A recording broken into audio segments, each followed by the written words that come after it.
Bonjour les amis, je vais te raconter la petite réflexion du jour. Elle m'est venue en observant cet après-midi les images de la manifestation qui a lieu à Paris, avec des véhicules en flammes, les ballons de la CGT, tous les syndicats nourris par nos impôts qui étaient présents. Et ça m'a vraiment fait penser à ce que j'aime promouvoir, c'est l'exemple des champions. Donc il y a deux exemples de types de manifestations qui nous ont été donnés récemment. Il y a l'exemple danois. Donc les gens se sont rassemblés, ils ont fait une manifestation continue pendant 6 jours en tapant sur des casseroles, de manière à faire abroger une loi qui rendait la vaccination obligatoire avec l'usage de la force de police si nécessaire. Je ne parle pas du bien fondé ou pas de cette loi, c'est pas mon problème. En tout cas, ils ont réussi à faire abroger la loi. Et puis nous, on a l'exemple français avec des manifestations le samedi, tous les samedis, donc quelque chose de discontinu et de très très long. Et à l'arrivée, il y a eu zéro gain, rien du tout, sauf des gens épuisés, dégoûtés et blessés.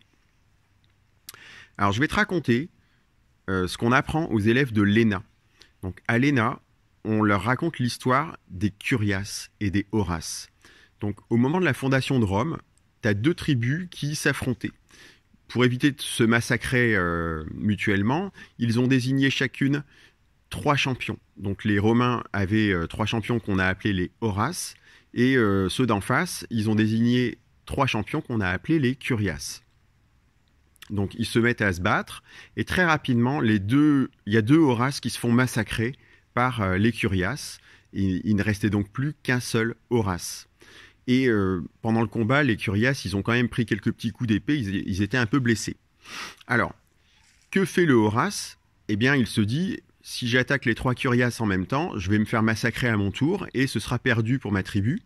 Donc il est parti en courant. Il a été poursuivi par les 3 Curiaces, et visiblement, il courait assez vite, le Horace, ce qui fait que les Curiaces, ils ont eu du mal à le rattraper. Ils se sont épuisés en courant derrière lui, et l'écart s'est creusé entre eux, c'est-à-dire qu'ils n'étaient plus groupés, ils étaient séparés. Ce qui fait que le Horace, au bout d'un moment, il s'est arrêté, et il a attendu le premier Curiace, qui est arrivé épuisé, il l'a massacré. Puis le deuxième est arrivé quelques minutes plus tard, il s'est fait massacrer à son tour, et le troisième est arrivé encore quelques minutes plus tard, et il a subi le même sort.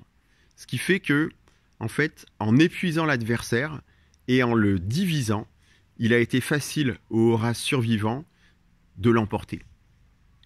Eh bien, la stratégie d'une manifestation, moi si j'étais le gouvernement, ce que j'adorerais, c'est qu'une manifestation sporadique en plein hiver ait lieu tous les samedis, de façon à ce que les gens s'épuisent et qu'ils se divisent. Une manifestation qui empêche, par exemple, les commerçants de travailler alors qu'ils viennent de subir un confinement qui les a quasiment liquidés, c'est évident que ça ne va pas favoriser la convergence entre les intérêts des indépendants et les intérêts des manifestants. Donc là, en fait, on a sous nos yeux exactement cette stratégie des Horaces et des Curiaces qui se déroule à nouveau. Et malheureusement, j'ai bien peur que sans changement stratégique, eh bien, ça donnera le même résultat que un an de gilets jaunes qui ont abouti à ce que vous savez.